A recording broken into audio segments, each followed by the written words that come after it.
Today, we'll be taking a look at the Nikon F2.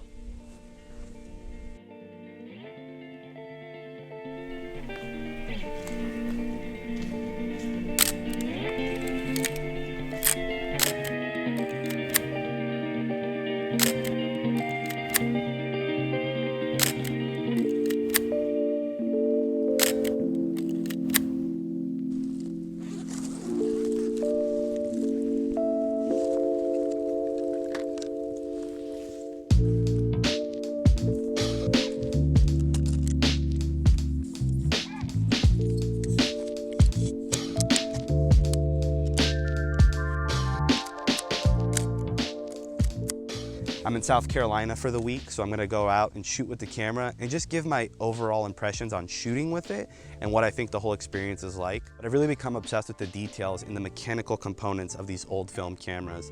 I own a Canon AE1 and a Kodak 35, but the Nikon F2 is a little bit different than what I've shot with before. And so far, the experience has been a positive one, but there are some little things I wanna nitpick. Let me give you my thoughts on it, and maybe it might be something you wanna pick up.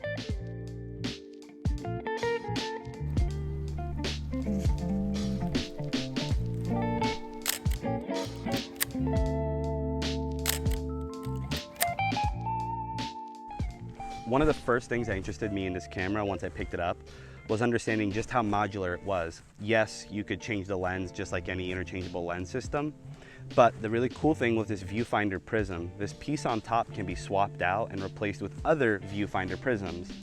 Mine specifically includes a light meter that you can see at the top when you're looking down at the camera, or when you're looking through the viewfinder in the back. What this allows a photographer to do is pick the viewfinder that works best for them. It's a really cool idea of bringing modularity to a system that'll last for a really long time.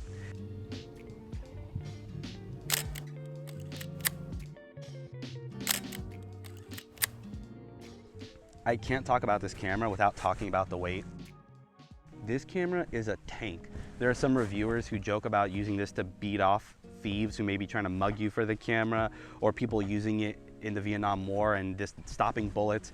Whether or not that's true, this definitely feels like it could do that. This is a heavy camera and it feels really, really well built and solid.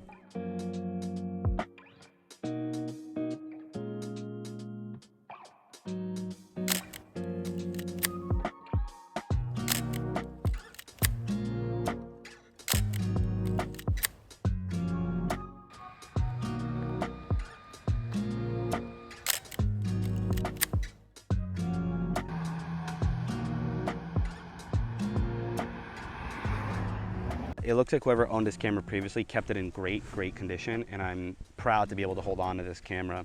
The only downside is that this Viewfinder Prism looks like maybe it was dropped when it wasn't connected to the body, because right where it connects to the shutter dial, there is a small dent, and that dent makes it hard to engage and disengage from the shutter dial pretty often. Luckily, that dent didn't disrupt from the shooting experience at all.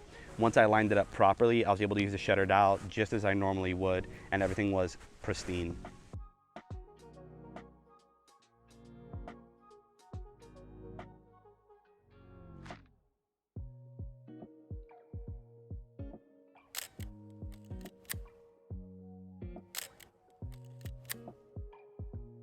Possibly my favorite feature about this camera is the viewfinder's light meter. This Viewfinder Prism has a light meter at the top of the camera and inside in the back. The really cool thing with that is if you're hip shooting, you can look down and look at the light meter and tell if you're exposed properly or not. I really like looking through the viewfinder and being able to use the split focusing system to nail the shot. I love that I can see the exposure needle inside the viewfinder, that I can tell what aperture I'm at, what shutter rate I'm at. It's a really nice shooting experience. One of the downsides with shooting on this Nikon F2, I'm not sure if it's the focus screen or the Viewfinder Prism, but nailing focus was pretty tricky for me. While it uses a split focusing system to nail the shot by making sure the top and bottom image are aligned, oftentimes I would align the image and it would still look out of focus. I'm not sure why that is. I haven't seen other reviewers touch on it. Maybe I should read more of the manual. It does make me second guess whether or not I nailed the focus when I thought I did or didn't. But when we develop these shots, I guess we'll find out.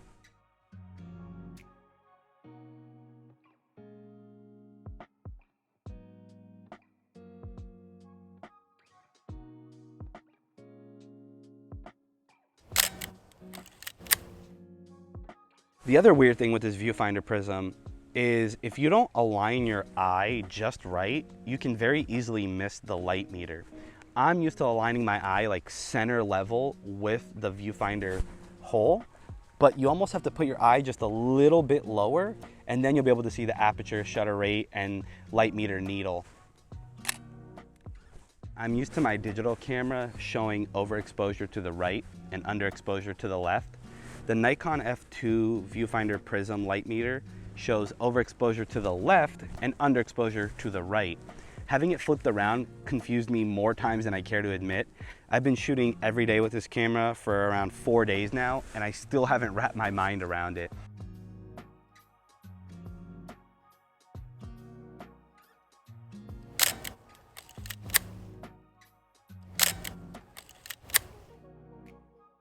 And a camera like this begs the question, who's it for? And like I said before, I already love the Viewfinder Prism system. I love how modular this camera is. I love how many lens options there are for Nikon. This camera feels like it's gonna last a long time. I love the built-in self-timer. If somebody's looking to take selfies on a film camera, they can take a great self-image with this self-timer. I love that the light meter only engages when you pull the lever back just a little bit. It's a really good shooting experience, and this feels like the type of camera that you can recommend to just about anybody who's a little bit better than a beginner, but wants something that'll last a really long time.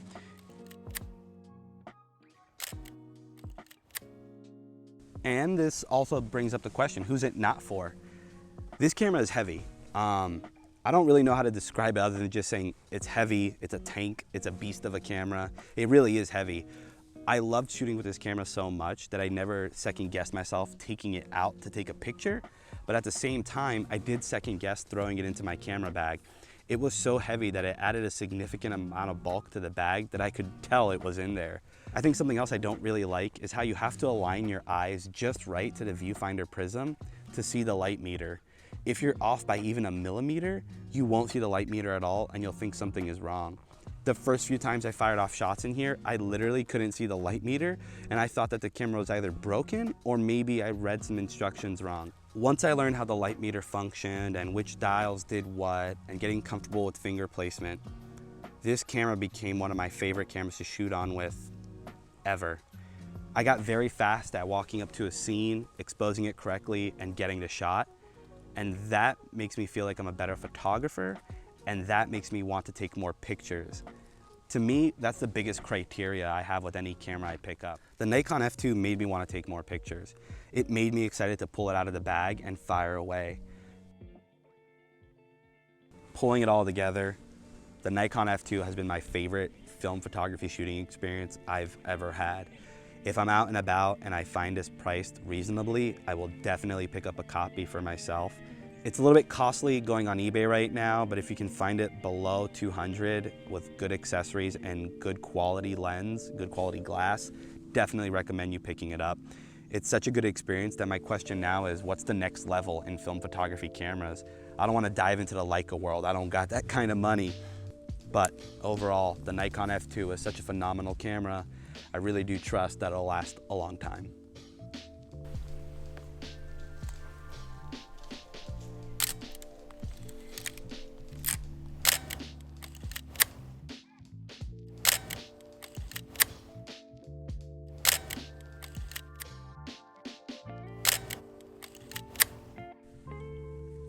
And that's it. That's the review. It got much sunnier than I expected it to. If you got any questions about the camera or the video that I shot, drop it in the comments below. If you like the video, give it a like. It definitely helps me out in the algorithm. And subscribe if you want to see more content. Also, follow me on Instagram or Twitter. If you want to see more of the photos that I'm producing or more of the work that I'm putting out into the world, that's the best place to keep up with me. For now, I'll see you in the next one.